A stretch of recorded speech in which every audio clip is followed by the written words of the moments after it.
Assalamualaikum warahmatullahi wabarakatuh. Perkenalkan, nama saya Ignia Nadia Febriana. Saya dari Prodi Gizi, NIM 107270023. Di sini saya akan mempresentasikan tentang protein. Pengertian protein.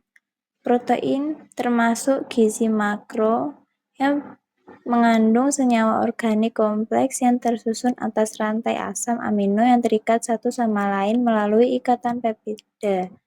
Protein merupakan makromolekul biologis penting yang berperan utama dalam struktur dan fungsi sel makhluk hidup. Secara kimia, protein mengandung unsur karbon atau C, hidrogen, oksigen, dan nitrogen, serta terkadang juga mengandung sulfur dan fosfor.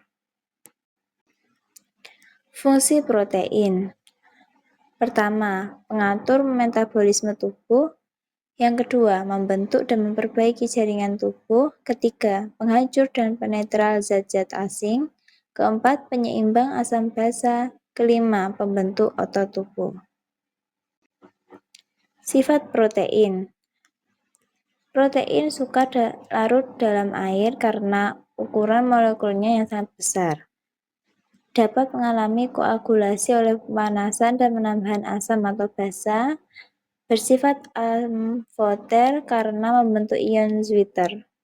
Pada titik isoelektriknya, protein mengalami koagulasi sehingga dapat dipisahkan dari pelarutnya. Protein juga dapat mengalami kerusakan atau terdenaturasi akibat pemanasan. Pada denaturasi, protein mengalami kerusakan mulai dari struktur tersier sampai struktur primernya. Penggolongan protein. Berdasarkan komposisi kimia, protein terbagi menjadi dua, yaitu protein sederhana dan protein gabungan. Protein sederhana atau protein homoprotein tersusun hanya dari asam amino saja.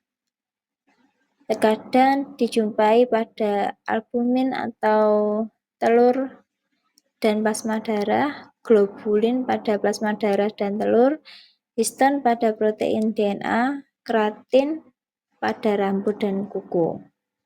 Yang kedua, protein gabungan atau protein konjugasi atau heteroprotein.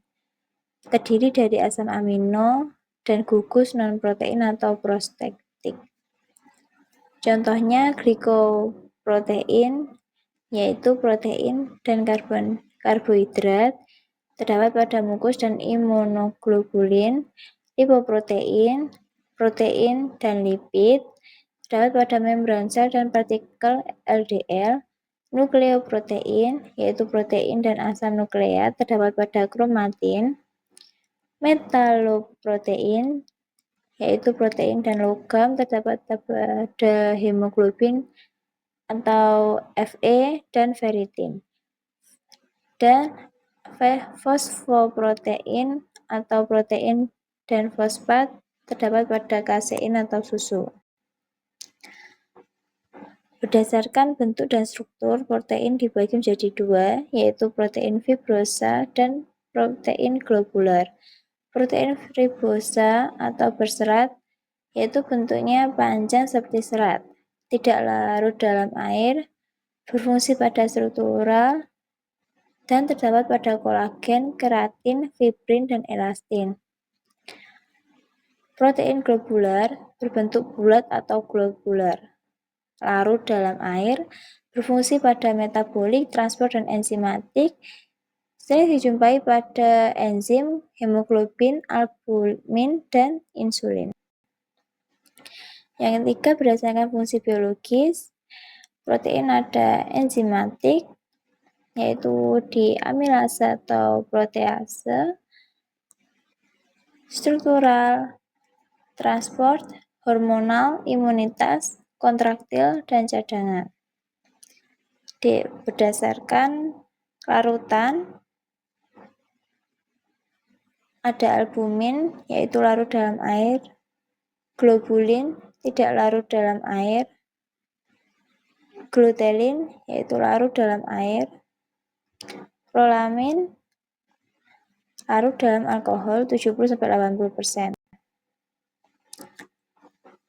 Sumber protein. Protein hewani, yaitu protein yang berasal dari hewan, umumnya mengandung semua asam amino esensial atau protein lengkap. Contoh daging ayam, daging sapi, seafood, telur, keju, dan susu. Keunggulannya yaitu kandungan asam amino lengkap dan mudah diserap oleh tubuh. Dengan catatan, dapat tinggi lemak jenuh, tergantung jenis dan pengolahan pada protein tersebut. Yang kedua yaitu protein nabati, berasal dari tumbuhan, umumnya memiliki satu atau lebih asam amino esensial yang terbatas. Contohnya kacang-kacangan, tahu, tempe, biji-bijian, dan sayuran hijau. Keunggulannya yaitu tinggi serat dan rendah lemak jenuh. Dengan catatan mengandung asam amino yang tidak lengkap dan perlu kombinasi, contohnya nasi dan tahu. Akibat kekurangan dan kelebihan protein, yang pertama, kerontokan rambut, gangguan fungsi otak, imunitas tubuh menurun, proses penyembuhan luka menjadi lambat, pertumbuhan dan perkembangan anak terhambat. Kelebihan protein menyebabkan penumpukan ketombe dan bau mulut, 2. Meningkatnya berat badan, 3. Rusaknya ginjal, 4. Meningkatnya risiko penyakit kardiovaskular dan kehilangan kalsium. Demikian presentasi dari saya. Kurang lebihnya mohon maaf. Terima kasih. Wassalamualaikum warahmatullahi wabarakatuh.